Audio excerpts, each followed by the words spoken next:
कोकिला का इकलौता बेटा प्रभास उसका लाडला था, लेकिन उसने अपनी मर्जी से कविता से शादी कर ली थी। इस वजह से कोकिला कविता को बिल्कुल पसंद नहीं करती थी। वो तो अपने बेटे प्रभास की शादी अपनी सहेली की बेटी डॉली से करवाना चाहती थी।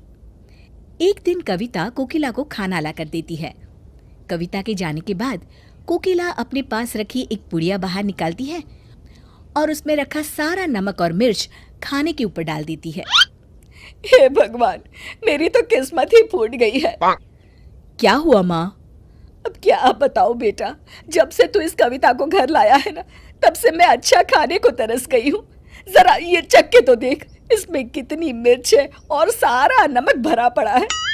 अब मैं ये खाना खाऊंगी क्या? हाँ माँ, इसमें तो सच में बहुत नमक है। शायद गलती से पड़ गया होगा। छोटी मोटी गलतियां तो सभी से हो जाती है। तुम अपना मूड क्यों खराब कर लेती हो? तभी कविता भी रसोई घर से वहां आ जाती है। माँ जी, गलती मेरी है, आप नाराज मत होइए। मैं आपके लिए फिर से खाना बना कर ले आती हूँ। वाह वाह बेटी, तेरे बाप के घर मुफ्त का राशन आता होगा, हमारे यहाँ नहीं।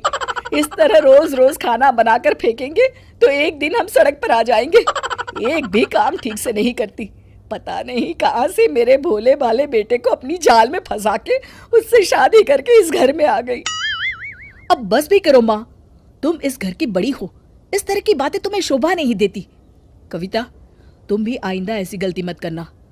अच्छा, मुझे देर हो रही है, मैं ऑफिस के लिए निकल रहा हूँ। प्रभास वहां से चला जाता है और कविता भी रसोई घर में चली जाती है। तू चाहे कुछ भी कर ले बेटा, मैं इस डायन को घर से निकाल कर रहूंगी और डोली को अपनी बहू बनाकर ले आऊंगी। आखिर मेरा नाम भी कोकिला है, मैंने भी कच्ची गोटियां नहीं खेली। फिर एक दिन प्रभास अपनी माँ को फोन करता है।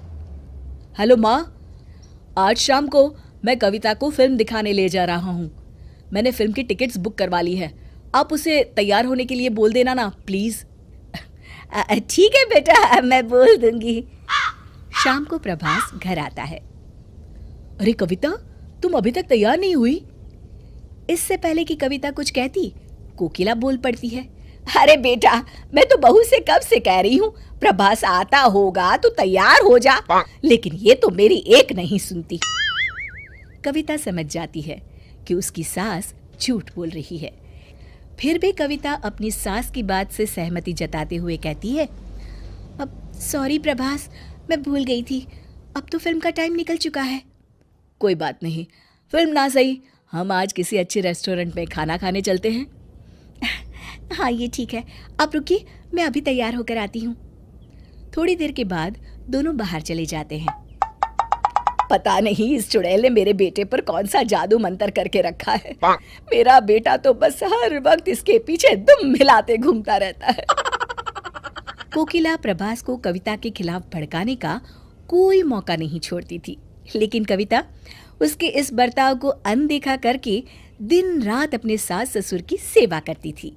कुछ दिनों के बाद डॉली वहां आती है। अरे डॉली बेटा, बड़े दिनों के बाद आई है। बैठ बेटा। मैं यहाँ बैठने नहीं आई हूँ माँ जी, मैं आज फैसला करने आई हूँ। आप तो कह रही थी बस कुछ दिनों की बात है, आप बहुत जल्द उस चुड़ैल को घर से बाहर निकाल देंगी और अपने बेटे की शादी मुझसे करवा लेंगी और अपने बेटे से मेरी शादी करवा देंगी। आज मैं कुछ नहीं सुनूंगी। आपको क्या लगता है पूरे शहर में बस आपका ही बेटा है? अरे मुझे तो रोज बड़े बड़े घर से रिश्ते आते हैं। मैं आपको कुछ दिनों की मोहलत और दे रही हूँ, उसके बाद मैं किसी दूसरे लड़के से शादी कर लूंगी। चलती हूँ। डॉली के जाते ही, देख लो, ये है तुम्हारी पसंद और एक है हमारी बहू जो दिन रात तुम्हारी सेवा करती है और आज तक उसने कभी भी तुमसे ऊंची आवाज में बात करना तो दूर, कभी तुमसे नजर मिला के भी बात नहीं की। और तुम हो कि इस परकटी और नकचढ़ी लड़की के लिए अपनी सीधी सादी बहू को घर से निकालने की सोच रही थी। आज इसके ये तेवर है, जरा सोचो आगे चलकर ये क्या करेगी। अपने पति की बातें सुनकर कोकिला को अपनी गलती का एहसास हो जाता है। आप बिल्कुल सही कह रहे हैं जी, मैं आज तक अपनी बहू के साथ गलत सलूक करती आई हूँ। मेरी गलती है, जो मैं सीता और सुपर्णखा में फर्क नहीं कर पाई थी। उस दिन के बाद से कोकिला की सोच और उसका व्यवहार अपनी बहू के लिए पूरी तरह बदल जाता है। शिक्षा, हमें कभी भी बाहर वालों की बातों में आकर घर के रिश्तों को बिगाड़ना नहीं चाहिए।